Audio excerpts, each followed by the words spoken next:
Hi everyone.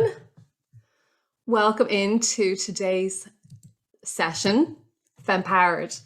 Um, so we have a really exciting topic that we're going to work through today, and it is meaty and it's jam-packed full of loads of, dare I say it, life-changing tips, strategies, and ways that you can work in harmony and in flow with your rhythm and your cycle as a woman.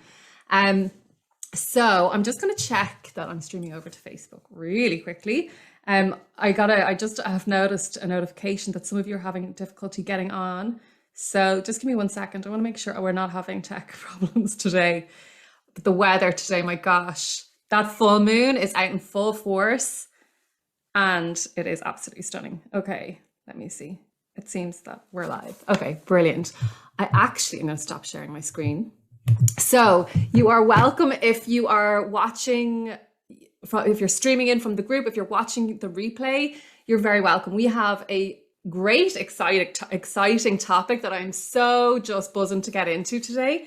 And I know normally I share slides when we're doing any kind of a training, but today we're putting the slides away because when we're learning, when there are noisy slides in front of us, we can absorb up to a third less, and that's a lot. So I'd love you to take what really sits with you and what lands with you, and take away the message that you're meant to hear. I have, however, created the Fempowered Planner. So it's basically an ebook. And as you registered for this training, this would have been sent to your email. If you have any problems and if this hasn't landed with you, just let me know. But most of you should have it. So you'll be able to dive into that for like the high level info. And I really just want you to relax and settle into this and take the messages that that land with you. So this topic is all about how we can tap into our rhythm as women and get productivity strategies for us. So if this is completely brand new to you, fear not, because it's brand new to a lot of people. When we think about hormones and the impact that they have on us as women, typically speaking, the narrative around that can be extremely limiting and almost debilitating. And that's certainly been my experience working in the space of, in the health space for 6 years. When I look at even working with, developing leadership and any kind of coaching or mentoring that I'm doing, like usually the typical conversation is how are you today? I'm wrecked. I'm feeling vulnerable. I'm quite emotional. I'm not feeling like I'm on my A game. And that's normally the conversation that comes up. And certainly, hormones become a discussion point when we're talking about, kind of problems that occur as a result of hormonal imbalances. So for example, like skin issues, perhaps it's mood, maybe body changes going from, for example, if you're moving into the perimenopause or, in my experience, what led me down this path was, severe fertility challenges. And I didn't really care, to be perfectly honest, about what hormones meant as far as I was concerned. You just needed them in balance to get pregnant. And because I wasn't getting pregnant, I was trying to figure out why. And as I started peeling back the layers of this over the years, I was like, oh my God, it's not just about reproduction and fertility. When we think about our hormones, they have a knock-on effect in every area of our life. And certainly if you've been around here for a while and if you're familiar with, the types of content and trainings that I do, a lot of it is around like, your mindset or emotional aromatherapy and how, it's the subconscious that brings us forward. And that is all like embedded into our internal chemistry. But as well as when we think about that, we're nearly kind of going a layer deeper. So it's an incomplete conversation unless you're thinking about hormones, because hormones in their own right are creating a chemistry within your body. So having an awareness around that is really powerful. And I mentioned at the beginning of this training that not only is it powerful, but it's transformative, because when you know that you have a resource available to you at all times, you start to use that and you start to tap into it, and you can't unlearn this once you learn it. And you can make better decisions for yourself, for your body, for your rhythm. So you're working in a more efficient way. And, we're in a world that we talk about like energy efficiency. And that's most definitely what we get when we look at, being really fempowered. And you probably guessed, the word fempowered. It's about being empowered, but within your female body, within your feminine energy, and putting that to work for you as an, excuse me, as an asset and as a resource. So I'm going to go right back to basics, and I'm going to just describe the rhythms that are available to us biologically. So number one, you've probably heard of the circadian rhythm, and the circadian rhythm is our 24-hour clock. So everyone in the world is born with this circadian rhythm, and it's basically, you've probably heard of it before, particularly when you're thinking about like sleep cycles. So it's the 24-hour clock, and it's incredible because our bodies are biologically designed to do certain things at certain times of the day. So for example, at a certain time in the evening, our circadian rhythm is influencing our melatonin production, which makes us, feel like we're getting tired in the evening and want to go to sleep. At a certain time, our elimination pathways are turned off, so we don't have to go to the bathroom, for example, throughout a night. When we digest, when we rest, all of that is embedded into the circadian rhythm, which is incredible. And we have access to that at all times. But what is really incredible for women is that we have access to another rhythm called the infradian rhythm. And that rhythm is available to us from when we are teenagers. So once we go into puberty, right through until we enter the menopause. So you're looking at this rhythm being available to you for 35 to 40 years. So it is well worth understanding this rhythm and how it can work for you. But the downfall of our kind of like our society and our culture is that when we are being educated about our bodies and the chemistry and what's available to us, we're not taught about it as in, what the hormones mean to us and how we feel day to day, but we're taught about it in terms of, it being a function that we can reproduce, and it's about reproduction. Whereas, it influences so much more than that. So yes, that's a function that's there and available to us. But when we really dive into it, there's so much more. And I am really, really, really excited to be able to share that with you today. So,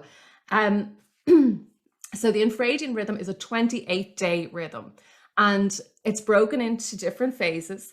And I'm going to break down those phases. So if you have your Fempowered planner in front of you, it breaks it down. So there's 4 different phases, and I'm going to start off with the follicular phase. So if you think about the follicular phase of the cycle, it's the part of your cycle that you're coming into as you're just after your menstruation. So you're finished your period. And in this phase of your cycle, your estrogen, so your hormone estrogen, is starting to elevate and rise. So when you think of estrogen, the hormone estrogen, I want you to think of E for estrogen equals energy, okay? So as that estrogen is elevating and as it's rising, it has an impact on your brain, which means that you are able to dive into complex problems. So if there's a challenge that you're dealing with, you can really, really start to think really creatively when it comes to problem solving. It's also a great time for brainstorming, as you probably would imagine, when you've got that estrogen going up, you've got that elevated bit of energy, you're able to brainstorm, problem solve. And it's a great time for like setting new intentions. So like starting new projects and getting that energy and putting it into that. So it's a really gorgeous time. It's lovely kind of coming out of your menstruation phase, finishing your period and starting to feel energized. And that energy and that estrogen, it continues to rise. And when you go into your ovulatory phase. So when we think about ovulatory, well, certainly in my experience, when I think of, ovulation, it's something that I'd only ever consider if I was trying to get pregnant. Okay, well, I'm getting into this, ovulatory stage of my cycle. But what happens when you get into the ovulatory stage is that your estrogen is continuing to rise. And what happens when your estrogen continues to rise is that as your estrogen continues to rise, you're getting more and more and more energy. And that continues. And as that's happening throughout the ovulatory phase, your body is also producing testosterone. And you probably think of testosterone as in, it's the male hormone, and we can produce certain amounts to it, but only up to about 1/10 of what men produce.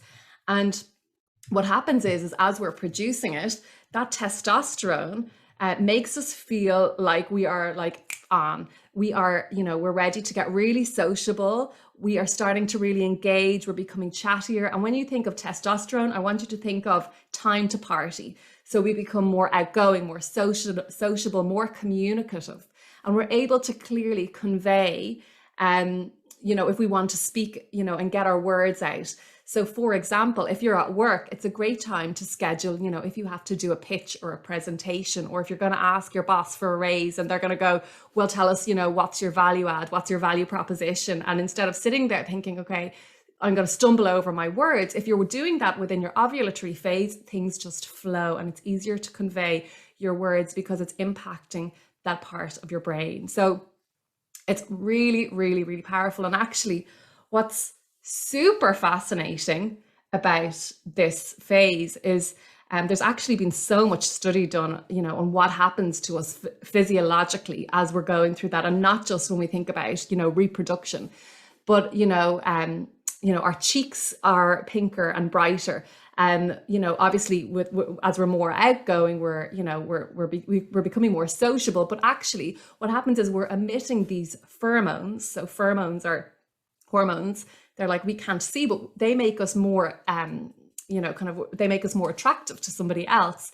So there's been studies done showing that how both men and women are more attracted to women that are ovulating than women, for example, that are menstruating. And like, if you really want to blow your mind, I had to write this down because I knew I'd forget it.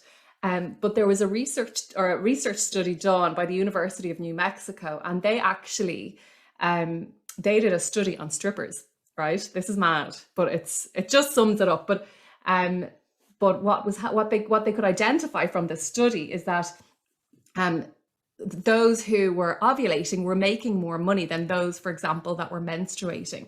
So participants scored $335 per 5-hour shift throughout their ovulatory phase, compared with $185 with those that were menstruating. So it's emitting those pheromones. So I know that's kind of like an extreme example, but it's just interesting to see the contrast and how we're being perceived. And certainly when we think about, when that part of our brain is turned on, where we are more engaging with other people and we're more communicative, it means that people are more likely to engage with us and have conversation with us. So it's a really, really powerful time. Now, what I want to really just emphasize is that whilst it's an incredibly energizing time and it's a fun time and it's a sociable time, it's also a time that, it's important to have an awareness of your blind spots. So what do I mean when I say blind spots? Well, okay, those are the advantages of it. But the thing is I don't know if you've ever experienced this, but you can show up one day and you feel like you are on, you're buzzing, you're feeling in that energy and that vibe, and you don't quite know. You just think you're having, a really great few days. And you think, okay, no, I'm in really good form. And what happens is that it becomes really easy to overextend yourself and say yes to everything that comes your way. If people are asking you to, kind of get involved with different things or take on more work or more projects, and you're feeling great and you're excited and you're buzzed up, you're just like, yeah, absolutely. But, what happens is a couple of days later, that estrogen and that testosterone start to decline. So that buzz and that energy and all of those great things that we get from those particular hormones, as they go down, we're left with kind of an overflowing plate, and it can feel overwhelming then. And, and that's when I suppose the phrase comes in, when we bite off more than we can chew. And, and then it can become kind of stressful because you're like, okay, I've overpromised, I'm going to underdeliver, I'm going to have to work extra hard now. And really what this again is about energy efficiency. So, it's not about saying, you can't do X, Y, and Z unless you're working within this phase of your cycle. That's not what this is. It's about, when you have kind of control or have control of your calendar or an understanding about your flow, and you have the ability to schedule in certain things at certain times, it means that you can really maximize and take advantage of it. So don't get me wrong, every single phase has huge benefit, and yeah, and your planner is going to really help you kind of map that out and how that looks for you. So after our ovulatory phase, we go into what's called the luteal phase. So if we just even think about what's happening within our bodies, so our body is producing, not just estrogen and testosterone. There are other hormones at play, like, your luteinizing hormone and your FSH and all these different things that are, creating the ovulatory process. And your body is preparing to conceive. And what it does is just after the ovulatory phase, it starts to produce progesterone. And progesterone is a hormone that's there to help you conceive and help you to hold a pregnancy. So when you think of progesterone, think progestation. So it's helping you to gestate this pregnancy. So when that progesterone is coming in, I want you to think of P for peace and quiet. So you are going to crave peace and quiet as your progesterone goes up. So your estrogen's going down, your testosterone's going down, your progesterone is going up. So maybe you're starting to see that, okay, yeah, I can see what you mean, because if I overcommit myself here, it means that if I overcommit myself here and then I'm craving peace and quiet, and I've organized all these networking events and I've organized all these maybe presentations, or I've told friends that I'll meet up with them, and all of a sudden you feel, that there's a disconnect and an imbalance. So what happens is, as that progesterone is going up and we're seeking that peace and quiet, part of that is because it's a very primal function whereby we, as when we think about it, even from kind of like the reproductive standpoint, our body is going into a place of severe protection mode. And, particularly if you're thinking of scheduling in something that's new, for example, or if you're doing something that pushes you outside your comfort zone. And I'm all about working outside your comfort zone, because that's where the real magic happens, when we're trying to grow and develop as people. But when we're doing that in the area of the luteal phase, when the progesterone is high, what happens is, because we're trying to protect potentially this gestation, we are on high alert, and our brains are scanning for danger. And what it means is that we can perceive things to be riskier. We can perceive things to be more dangerous than they are. And our brains are primarily designed to do two things. So they're designed to avoid pain or seek pleasure. And, that's also known as risk and reward. So we are on high alert and we are in the risk state. So we are looking at what is going to be a risk to me. And the brain will perceive anything that is new as risk. It'll perceive anything that, might be different as dangerous. So it'll impact everything. It'll impact the way you perceive situations, what you want to do, for example, whether or not you're going to, apply for a job, do a presentation, if you're going to invest in something. Like, it's just going to have such a knock-on effect in so many different areas of your life. Even if you are at work and you're hiring, or, you're going to be looking at a candidate in a very different way, and you're going to be looking at your team in a very different way. So it's very impactful. But what's incredible about it is that because you are kind of retracting and you're going more inward, you are starting to have a very, very laser eye for detail. So you're starting to really get into the focused work, whereas the first part of, if you think about the follicular and the ovulatory phase, in the those two phases are all about being sociable and working with people and communicating and pitching and all these different things. Whereas when you think about the luteal phase, it's very different. You are getting settled, you're getting focused, you have an exquisite eye for detail. The two hemispheres of your brain are communicating back and forth more so than any other area of your cycle. So it's a great time to really get down and evaluate, finish projects, get things done. So a really, really, really great time. And then lastly, so if you think about the luteal phase, what's happening then is you're moving into the menstrual phase. And the menstrual phase is the most obvious. So you can't ignore when you're in the menstrual phase, because you can't ignore when you see your period, that, okay, I'm going into this phase. But it's probably the least exciting from a chemistry standpoint, because your hormones are at the lowest concentration that they have been all month. So, so what does this mean? Okay, well, first of all, again, so you're becoming more inward and you're becoming very reflective on yourself. So this is a great time to be really intuitive and do reflection work. So if you have to do any kind of month end reviews, or even asking yourself, kind of like doing a reflection in even what you want, if you're happy, all these different things, it's a really powerful time to get, brilliant clarity. So it's also a time to, when you're spending more time with yourself, you're thinking as well, kind of what's contributing to you and your, kind of, if you think about the last, if it was a week, a month, and you're thinking about like, how can I make change even going into the next phase of when you think about a brand new cycle.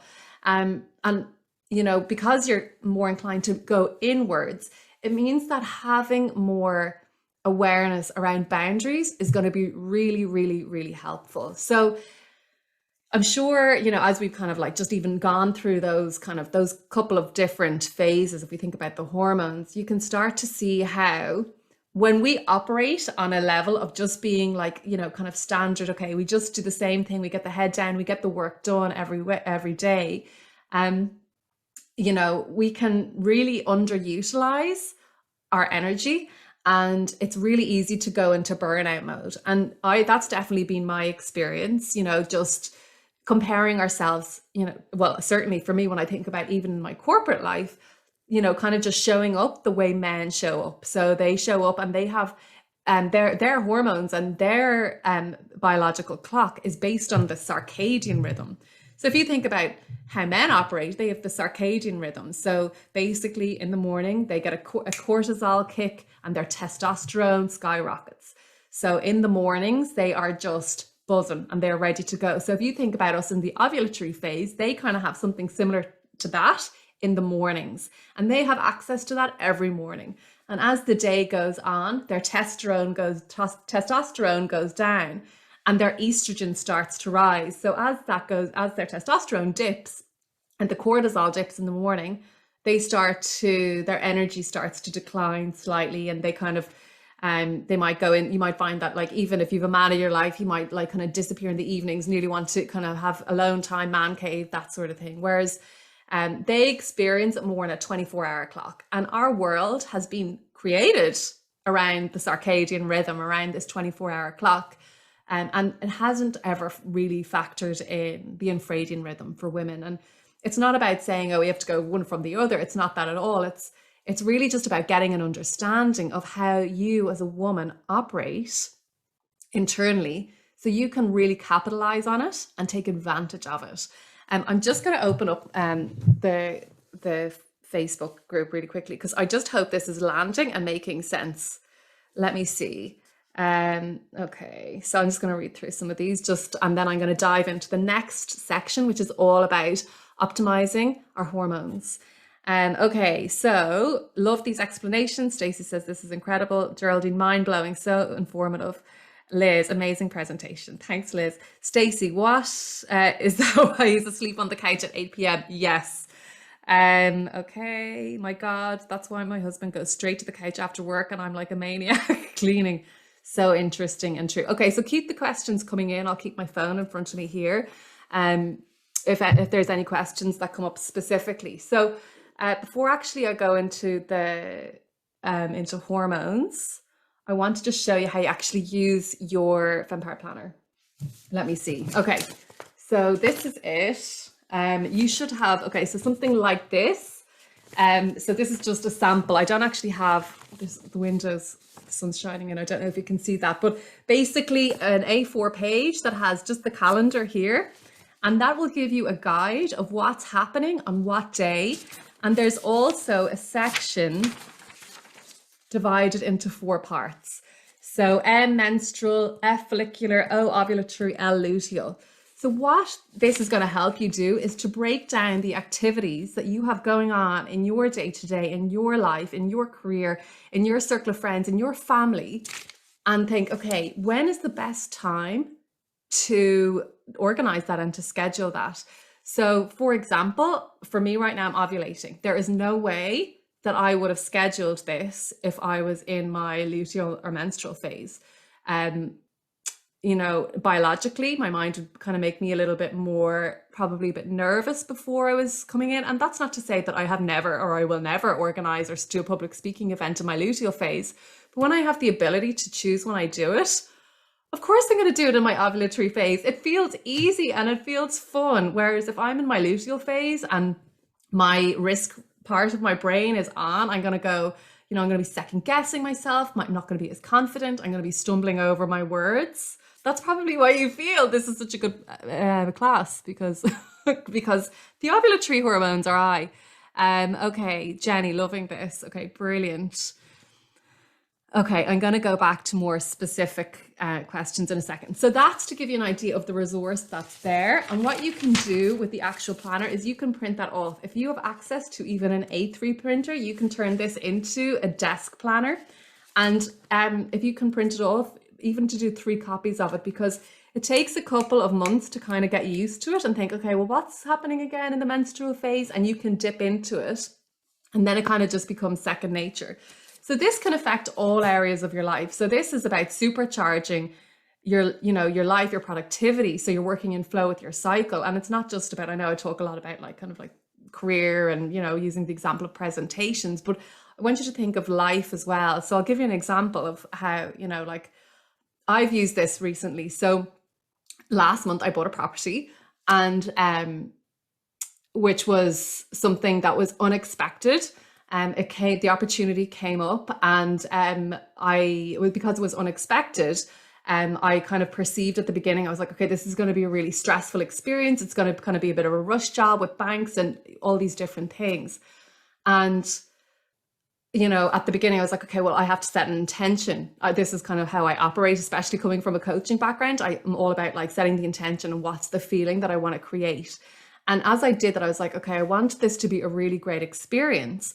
And as I decided that and committed that, I was like, okay, well, how am I going to tap into this process and apply this to my Fempowered planner? So I literally broke down the different phases into what was going to happen when. So for example, when my ovulatory phase is, I'm become a better negotiator. So like even negotiating price, going back to the solicitors, refining different elements of the contract, like different things like that made such an impact. Having an awareness of my luteal phase meant that I was aware that my brain was most likely going to be going on high alert and thinking negatively and thinking, okay, this is the risk and what if it falls through? And when you have an awareness of that's how your body is operating, it's our subconscious, it creates so much empowerment, because you can pull yourself out of that in an instant and go, I'm just thinking that way because I'm in my luteal phase.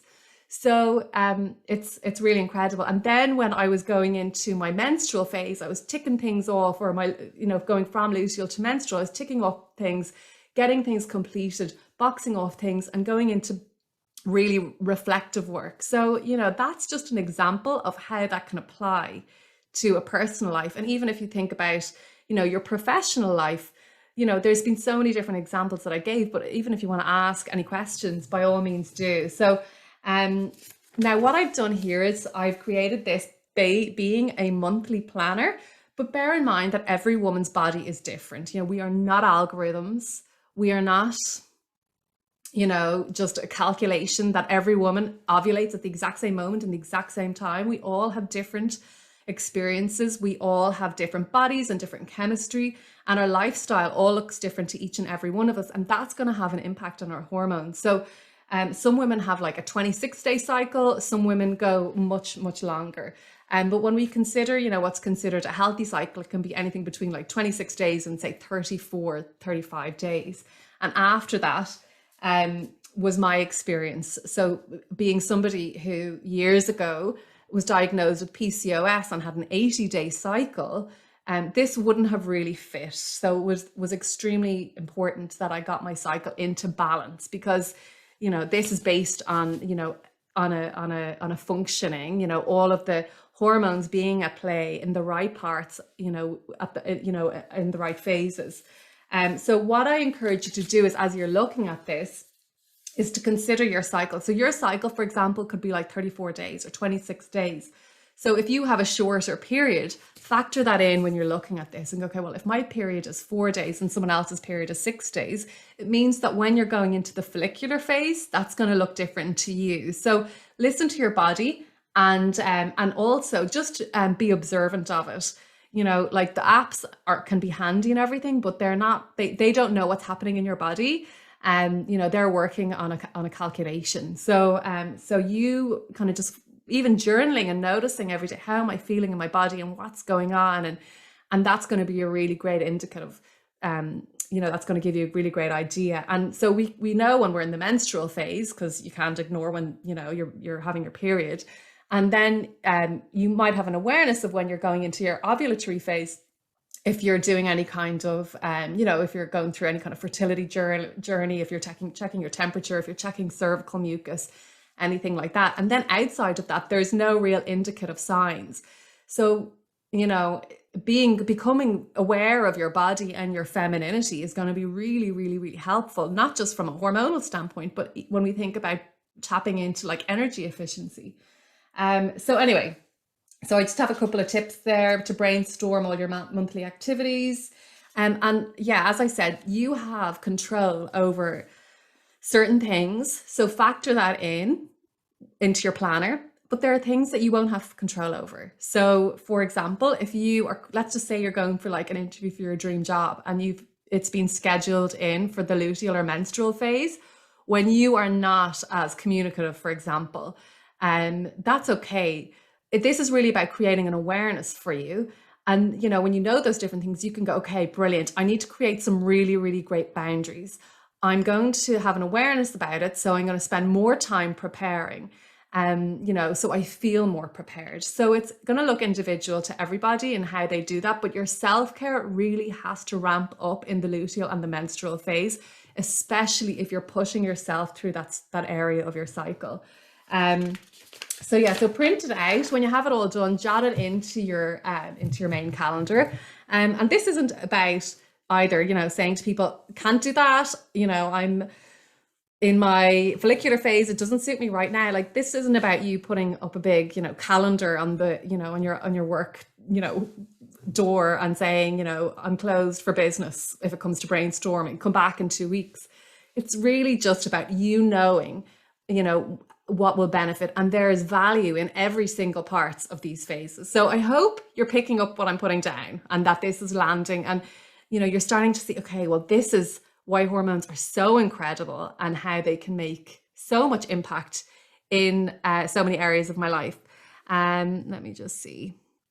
Okay, great. I'm just having a quick look here. Delighted it's all landing. So I'll go through some of the longer comments maybe afterwards, if that's all right. So the next thing that I just want to break down to, I suppose, really help, particularly anybody who is, that has a longer cycle or feels that perhaps they're not in balance and their hormones aren't optimal, or, this isn't available to them, is really, let's go back to hormones. And actually, I normally don't share what each of the monthly themes are in the Life Switch Co until the beginning of the month, but next month we're going into the hormone reset month, so we're going to be diving into this in more depth, and we have some great things planned.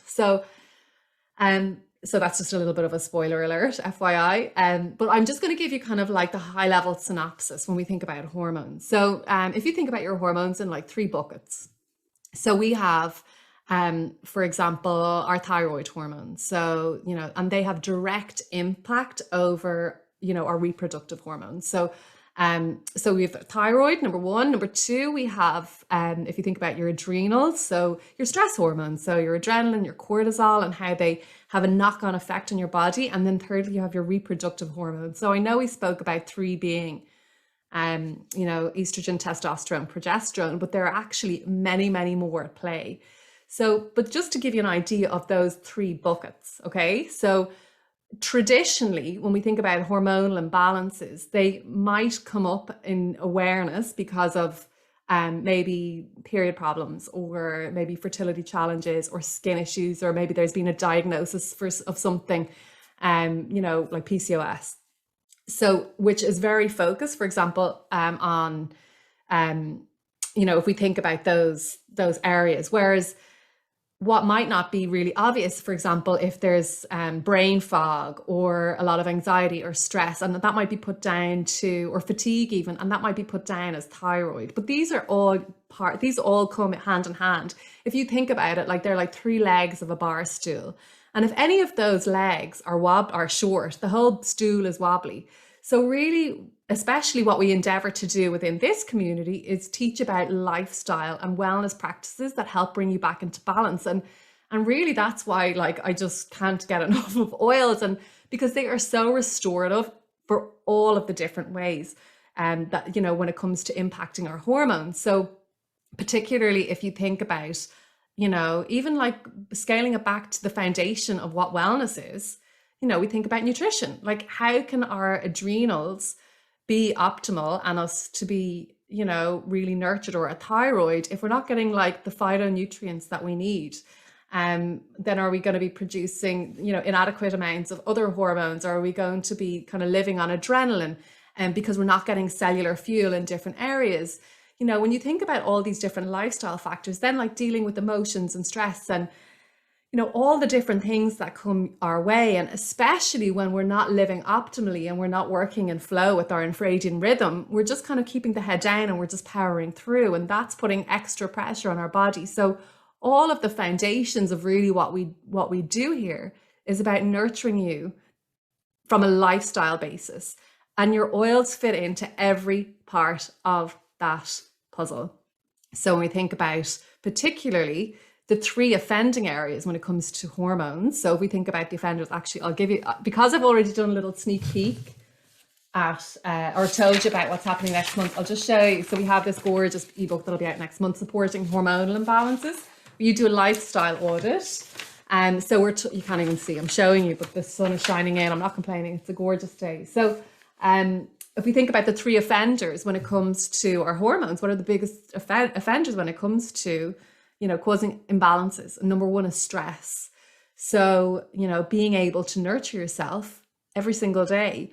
And it's not something that is luxurious, or it's something that's decadent, and it's something that's nice to do. It's an absolute necessity if you want to feel good every day, without a shadow of a doubt. And, I know I referenced this earlier on about the brain and how we're either doing two things. We're either seeking pain or seeking pleasure, avoiding pain, so that risk of reward.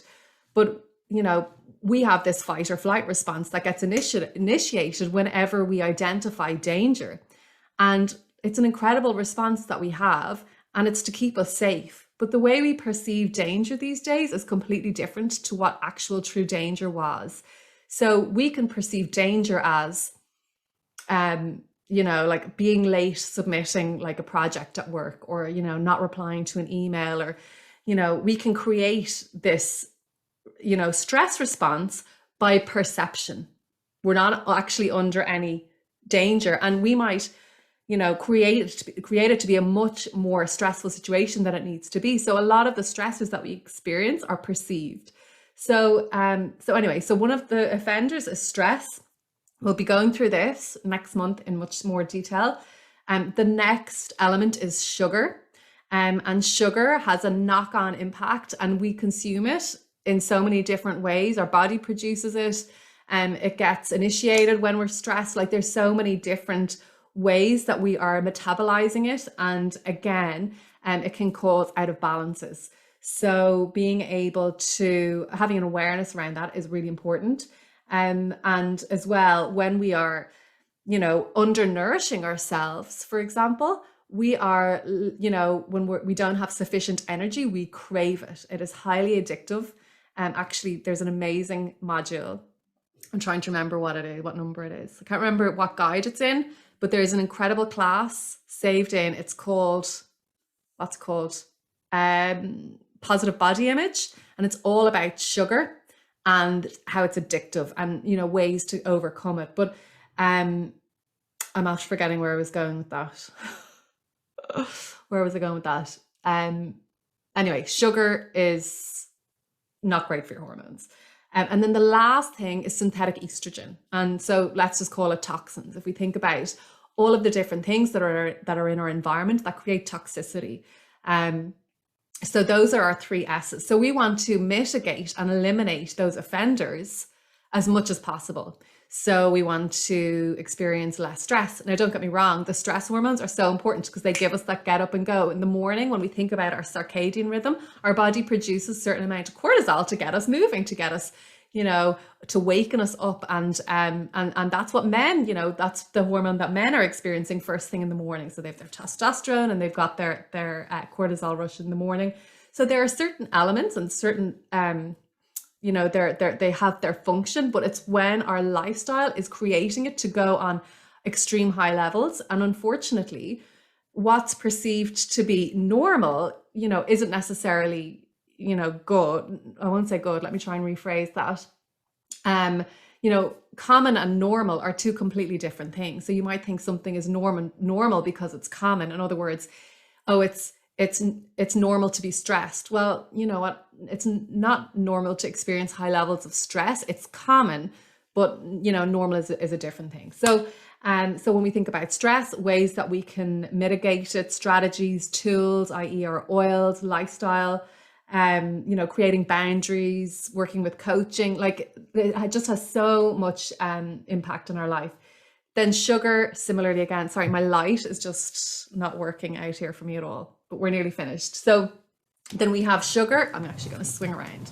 So then we have sugar and then synthetic estrogen. And again, they're lifestyle choices. So that's us. Oh, let's see.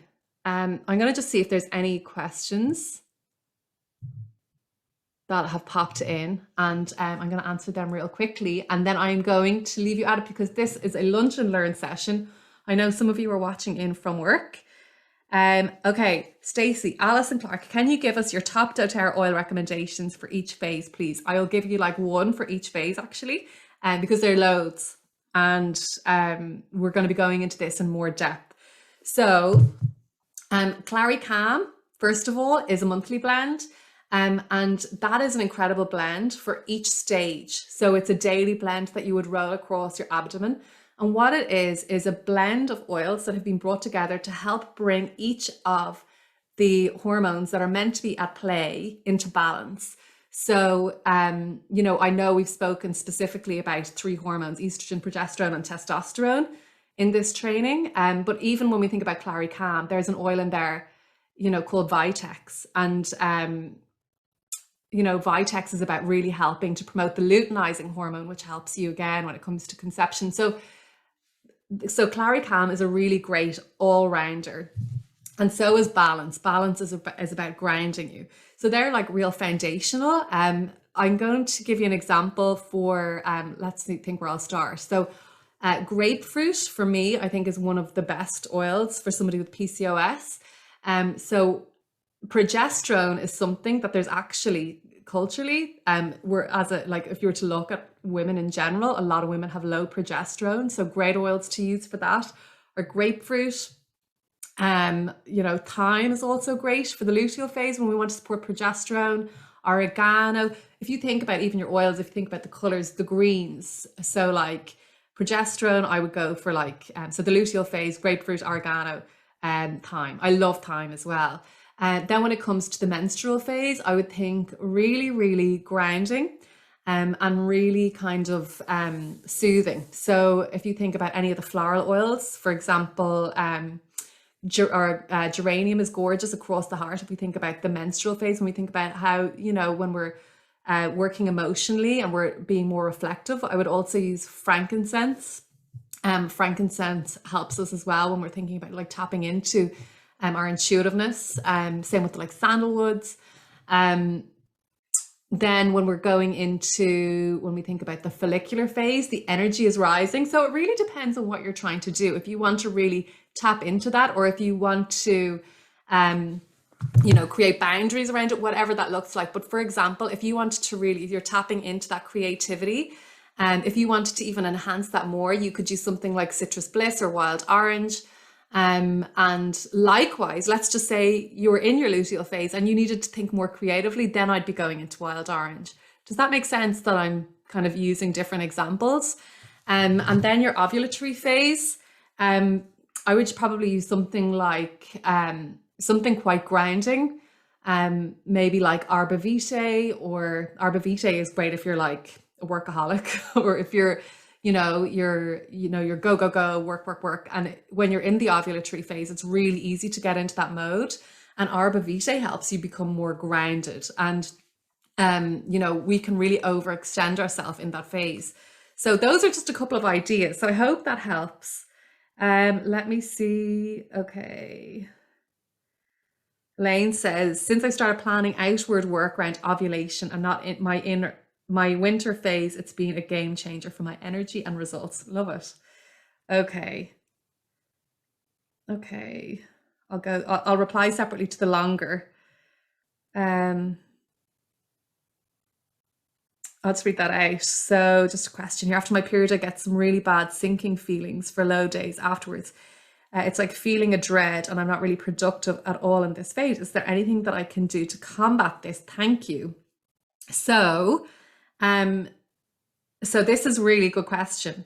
So when we think about the menstrual phase, we're really, really, really inward. And my question to the person who asked that is, what are your expectations of yourself in that phase? So you mentioned that you're not productive at all in that phase. And I would challenge you and ask, is that true? Because is it that you're not being productive in what you're expecting of yourself?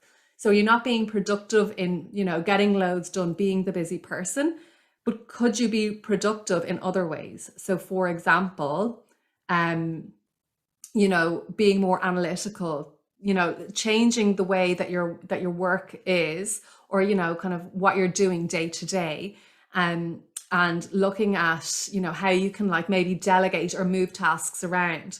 So, and just maybe changing your expectations now that you have an aware, like changing your expectations of yourself and of your body, knowing that at that phase, your hormones are at the least level of concentration. So your estrogen is down, your progesterone is down, your testosterone is down.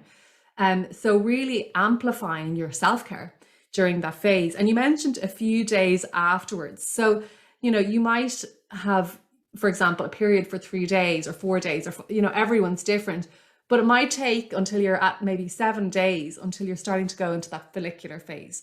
So that feeling of sinking and, low energy, that's, so when you're looking at being productive, perhaps maybe look at, the way that you can shift that around and maybe reframe that possibly. So I hope that helps.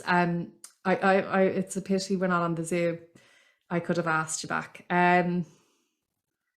Okay, let me see. Okay, brilliant. So I think I've gone into everything. I'll go back through this later on and make sure I've answered everything. So am I still sharing my screen? Oh my God, I am. Anyway, am I? No, I'm not. I don't know. Anyway. Okay, so anyway, everyone, have a great afternoon. Thank you for joining me. And if you have any questions as you're watching the replay, pop them in. And yeah, I hope that this added great value. I hope that you download your Fempowered planner. If you haven't, if you don't have it, I'll pop a link in the caption here and you'll be able to download it, and this replay will be available as well. So anyway, have a great afternoon, everyone. Thanks for joining me, and I will see you soon.